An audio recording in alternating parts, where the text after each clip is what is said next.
This morning's scripture reading is from Isaiah, and it is the vision concerning Judah and Jerusalem by the prophet Isaiah.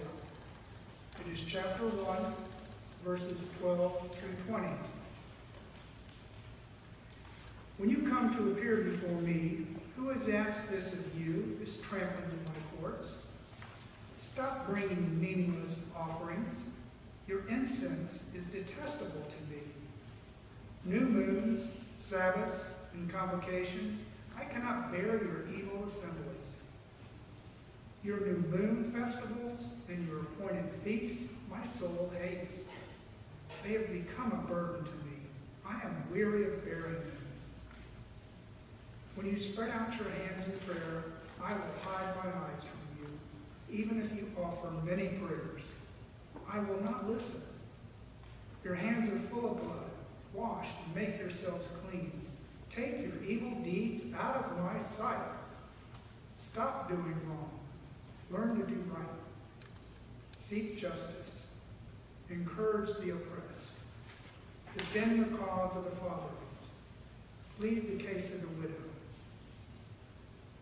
Come now, let us reason, says the Lord. Though your sins are like scarlet, they shall be white as snow. Though they are red as crimson, they shall be like wool. If you are willing and obedient, you will eat the best from the land. But if you resist and rebel, you will be devoured by the sword. For the mouth of the Lord is spoken. This is the word of God for the people of God. Thanks be to God. Thank you, Deacon. Appreciate that. All right. How does it sound out there? Is there any ring to the microphone? We're good? Awesome. All right. I had a little ring this morning. A ring in my ears. Glad it wasn't me. About a month ago, when we were praying about what to preach next after our stewardship sermon series was to conclude, I thought, since I've been spending some time in Isaiah this past year, that I would teach from Isaiah, and specifically not just Isaiah, but also the things that was dear to Isaiah's heart, namely justice. The various aspects of justice. Like, for instance, did you know that Sabbath is a part of the teachings of justice in the Bible? That the idea that we're called to rest, to take a break from the work that we do, to allow others to rest, to allow the land to allow fallow, or to allow those who labor to rest, is a part of justice, things like that. Well, little did I know on this morning, when I was the first sermon in this series, is that in Christian circles, news was going to break out in the last couple weeks about the idea of justice and social justice. Several weeks ago, a group of evangelicals came out with a statement that said that teachings on social justice is dangerous to the church, that it makes up false teachings. And of course, other evangelicals pushed back on that and said, well, if you use it in an ambiguous way, then yeah, you might be right, but we have to be clear on what justice means. Even this past week, as I was reading the TC Palm, there was an article by George Will, who argued that colleges are even taking the word justice and using it in ways that wield power over the studentry. George Will was arguing that colleges are now top-heavy with administration and trying to police students in the name of social justice. So in that respect, I can see how it can become a hindrance. But like many evangelicals who push back, there's an argument that the idea of justice is a word that we use, but too often have very little understanding about it. Like one of my old professors used to say, we know what it looks like when we see it, but it's hard to explain. And really, when you think about justice, we can't think just about some lofty term that's really ambiguous and out there, a term that we use when it's convenient.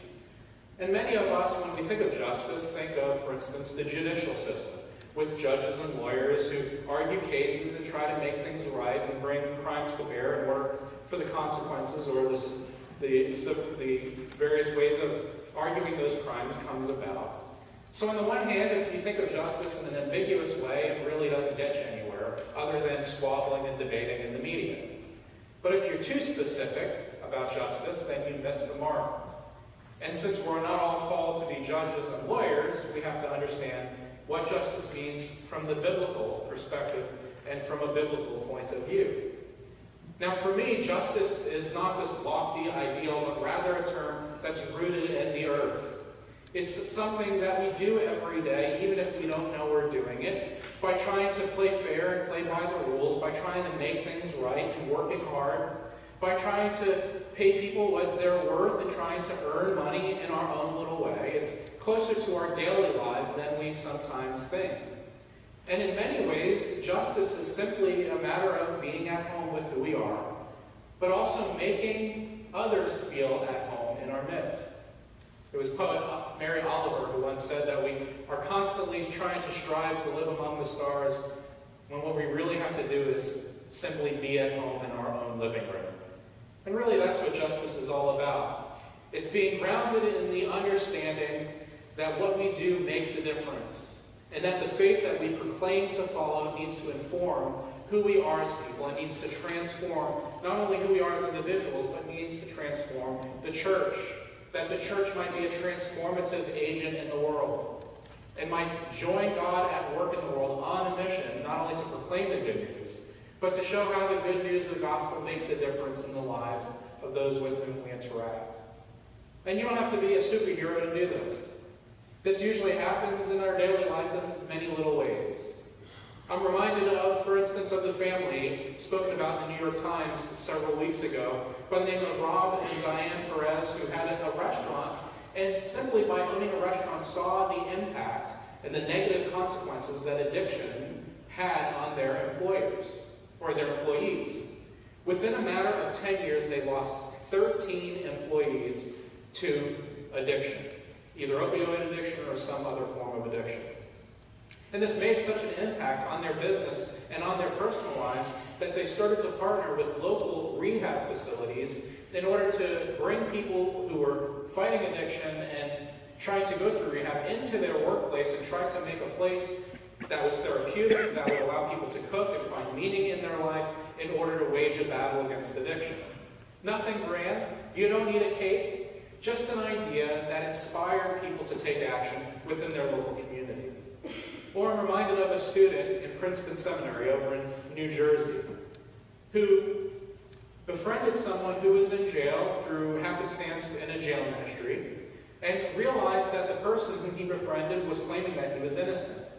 And so the student went out and found a lawyer in order to advocate for this prisoner, and lo and behold, the lawyer argued that he was indeed innocent, and he was finally freed from jail. So the seminary student, seeing that he could make a difference in the life of a person, started a nonprofit very simply in order to partner lawyers with inmates, in order to fight against some of the injustices that happen through various ways in our judicial system, and were able to free 61 inmates who were wrongly accused or falsely accused or shouldn't have been there in the first place. My professor, Tom Slater, who told us that even though it's hard to define justice, we know when we see it, also argued very simply another way to define justice is to say that justice is the same on both sides of the tracks. It's the same in the city as it is on the farm. Justice is the same in our households as it is in our communities. And the way you spot injustice is by finding inconsistencies, not only in your own heart, but in your community as well. To spot the inconsistencies and to figure out where things don't look the same in our community and try to rectify it. Justice is biblical. It is throughout the Bible, from the earliest chapters of Genesis all the way to Revelation. It is built within the Torah, which God gave the people of Israel in order for their community to be holy as God is holy. It is a call that Jesus makes in his first sermon in the synagogue when he says that I have come to proclaim the year of the Lord's favor in order to release the captives, to make the blind see. And we see it especially in the life of Israel and in the Bible, especially when those inconsistencies rise to a place where God has to call a prophet in order to make things right. Eventually, through happenstance, things got out of alignment. And God called the prophets like Amos and Hosea and Isaiah to raise up a clarion call in order to encourage the people of God to set things right, to put feet to their faith, and to argue that when we are the people of God, it is our task to be agents of change, of agents of reconciliation and transformation as the Spirit guides us. If there's any voice in the Bible that is a clarion call for justice, crying out in the wilderness, it is none other than Isaiah. His book is made up of poetry and oracles and prophecies that weave the call to justice to God's people from beginning to end. And he knew what he was talking about. See, in Isaiah's day and age, around 742 BC, in the 7th century, before Jesus was born, 742, Assyria, the mighty power of Assyria, was pressing in from the north, closing in and applying pressure to the northern kingdom of Israel, which had Samaria as its governing center. And as Assyria applied pressure, the king in Samaria and the people of Israel were getting nervous and trying to build alliances and threaten their integrity as God's people in order to build up weapons of war and to build alliances and trade deals in order to alleviate that pressure to the point that they compromised who they were as God's people. Rather than relying on God for God to protect them, they relied on their neighbors and on the various systems that they saw in place in order to fight against Assyria. Isaiah rose up in the center of the southern kingdom of Judah, who was going to be next on Assyria's list. And prophets like Isaiah reminded Judah who they were and tried to stop them from making alliances and compromising the very integrity of God's people out of fear and out of anxiety that Assyria was going to move south. It got so bad that one king in Jerusalem made an alliance to where he had to sell all of the furniture and all of the vessels used in the temple in worship in order to pay off debts to his benefactors, and placed within his temple as a show of solidarity with the other nation with whom he had an alliance, placed within the temple the idols of that dominating nation. That's how bad it got. And so when Isaiah comes to give the prophetic message to show where Israel went wrong, he ties to it this idea of justice by claiming not only who they are as God's people, but also challenging them to see good and to do justice and pursue righteousness, because God is holy and they are people who are called to be holy. Isaiah was the right person for the job. He was, as one commentator stated, a prince among men because he worked in the temple, so he knew the inner workings of the temple as well as life in the countryside. He worked with nobility just as he labored along with field hands. He knew all of the inner workings of how to work in the urban center of Jerusalem, as well as knowing the engineering of how an iron plow worked. He was comfortable with talking about the rhythms and seasons of the liturgical calendar of worship, just as comfortable as he was as talking about the rhythms and seasons of planting and harvesting in the vineyard. And this man who was able to walk between all of these various worlds and cultures in Israel was the very person whom God called in order to send to give that message of justice, of righteousness, to remind the people that faith in God requires action and making things right. Of not getting so enculturated in the culture around them or saturated in the culture around them that they forgot who they were, but rather to be an architect of culture and an agent of transformation. In the first chapter of Isaiah, we open up with that kind of tone. It is almost like a courtroom drama in which God comes to the people of Israel and Judah and makes and builds a case against them. He brings charges against them and works out a plea bargain in which he tells them that if they do justice and work on behalf of the oppressed and advocate for those on the margins, if they right their ways, then a deal can be struck, and they will find themselves back within God's will and God's purposes for them. And this is how the first chapter and second chapters of Isaiah are designed.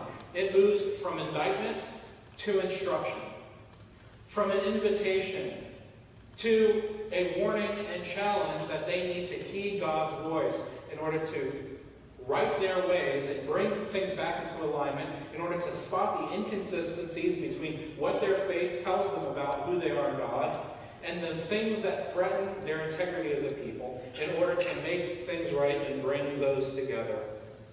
At the heart of our lesson today, God invites the people, come, let us reason together. Let us argue together. This is the language of a courtroom in the ancient world. This idea of reasoning and arguing is about prosecutors and defendants coming together and laying out the testimony and laying out all of the evidence of how God's people got it wrong and how they are to make things right. And within that idea of reasoning and arguing, you get the statement in verse 17 in which God says, seek to do the right thing, seek justice. Set right the oppressors, rescue the oppressed, and advocate for those who have no voice. And in the biblical term of those for whom we're advocating is widows and orphans. Now this is a representative term. It's not just widows and orphans, but anyone who find themselves on the losing end of exploitation or oppression, or anyone who doesn't have a voice. So I want you to put yourself in their shoes. What is going on? When Isaiah and God are talking about widows and orphans, what are they to hear? It is a representative group. For one, Assyria is marching south into Israel, and as they ravage towns and take out communities and kill all of the soldiers and likely all of the men, you have an influx of refugees, namely widows and orphans, making their way south into Judah. This is for that people creating an economic and housing crisis, for this influx of refugees. People not to be exploited, but rather people who needed to come and have someone else make room for them in their home, in their community. But they're also the people group who don't have a voice because they don't have any way to make social contracts. They have no stability. There's no way for them to make ends meet without the advocacy of something else. And so within this war-torn, violent community, we see Isaiah saying, we need to seek justice in order to make room for those who don't have a voice. We need to put feet to our faith by advocating for those who are oppressed. And we need to make room for others as we make a living within our own life, to make room for those who are in need. Now you have to understand the language of verse 17. It says, seek justice. Now your translation in verse 17 may say, rescue the oppressed. But the Hebrew there can have a double meaning. It can mean various facets of what it means to come on behalf of the oppressed. And some translations say, rescue the oppressed, while it can also be translated as set right the oppressor. So what is it? Rescue the oppressed or set right the oppressor? And what we find in the eyes of justice is that we know as God's people, we know as those who are redeemed, we know, those of us who are saved in Christ, that both the victims and the victimizers are as much in bondage one to another. That those who are victims of oppression and abuse are not only victims to that crime, but also held in bondage to that oppression, but that those who oppress others, those who abuse others, those who victimize others are just as much imprisoned within their own worldview as the victims. And so the Hebrew here gives room for both, that they are to rescue the oppressors, but also set right, or rescue the oppressed as well as set right the oppressors. This is about living a kind of life in which those inconsistencies within community are made right and brought into an alignment in order for justice to thrive. What is Isaiah saying here? That justice saves us? No. What is he saying? That justice is a lofty ideal that sounds good in the speeches of those who are erudite and noble? No. Justice is a matter of living out our faith in a daily life that asks us to open our eyes and have a vision for the many ways in which inconsistencies exist, and to work in order to bring people together and to make room for people to hear the gospel call and to experience the gospel call in Christ. Isaiah would challenge us even today that justice requires action. Not only does it require us to reflect on the inconsistencies that exist in our heart, those things that get in God's way, but to also know the inconsistencies in our community today in order to inspire us to be agents of reconciliation and change. But it also asks us to contend with those, what the Bible calls the principalities and powers of the air, the many ways that evil infects humankind, and the consequences of evil victimize others.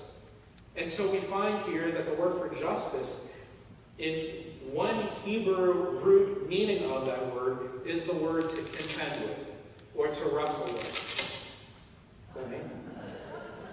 Am I dancing too much? Am I getting too excited? Hold on. All right, I'm going to shut this off. All right, good. So I have it open now. I can't walk. Oh, it's still happening. You got me in the middle of my groove, man. I got to start all over again. It's like 11:30. People are ready to go home. So let's see how the pulpit works. So you can mute everything else. You ready? Good. Okay. So where was I? Oh yeah. Golly, I was on such a roll. Oh yeah, justice requires action, right? So the root of the Hebrew word for justice means to contend with. It means to wrestle with. It's another way of saying that when we try to seek justice and to do good and to rescue the oppressed and to do all of these things that Isaiah asks of us, it is not easy work. Our faith is costly. It requires sacrifice. And the meaning of the word justice in the Hebrew also means to contend with. It implies a wrestling match in which we wrestle with our own hearts in order to make a way for God to change us, as well as wrestling with those with whom we contend, in order to make things right, to set right the oppression around us. There's this idea of contention and wrestling in which faith is costly and faith requires a sacrifice. I read one commentator who said that we as Christians are in the habit of reversing the miracle of Cana. Do you remember the miracle of Cana when Jesus was at this party, and what did he do? He turned water into wine. We as Christians often threaten to reverse that by turning wine into water and watering down our faith to the point where we come to the place where when we think we're saved, that's it, we're good to go, and we live the life however we want it.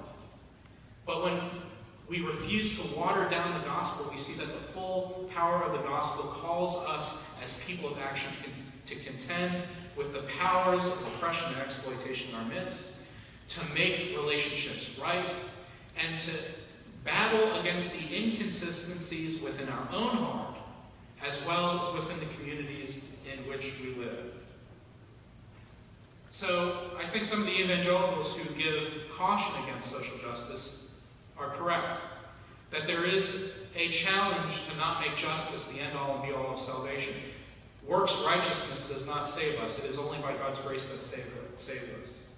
But we also can't forget the call to justice in the Bible from the likes of St. James, who says that faith without works is dead.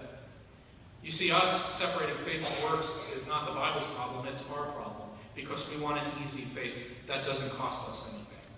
Or you can turn to 1 John, I believe it's chapter 4, verse 20, you can check me on that, in which the Bible says, without the love for neighbor, it is impossible to love God. And we can't say that we love God if we hate our neighbors. And of course, this call goes back to the very real conviction that God is holy, and that as God calls us to be his people, we are called to be holy. And that requires action on our part, to right the wrongs in our own life, to do the costly work of advocating for those who have no voice, by rescuing both the victims and speaking out and saving the victimizers. You see, this was the problem in the Catholic Church.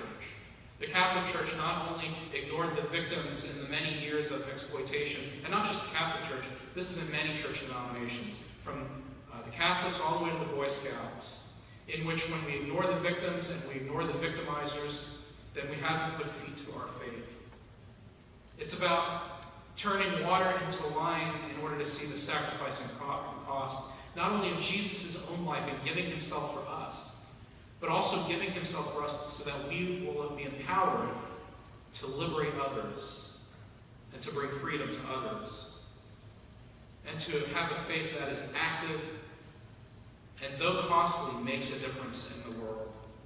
That may be contentious and may require our action in so many ways that we're uncomfortable to do, but brings about the type of compassionate community that walks to the beat of a different drum.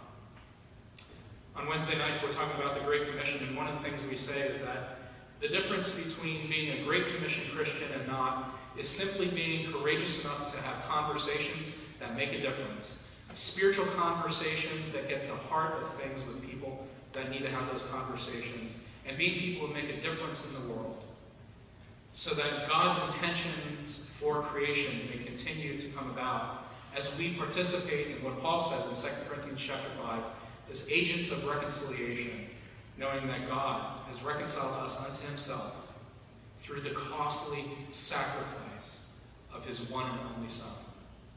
Let us be people who walk by the full power of the gospel as agents of transformation and change in our world today. Amen. Let us pray.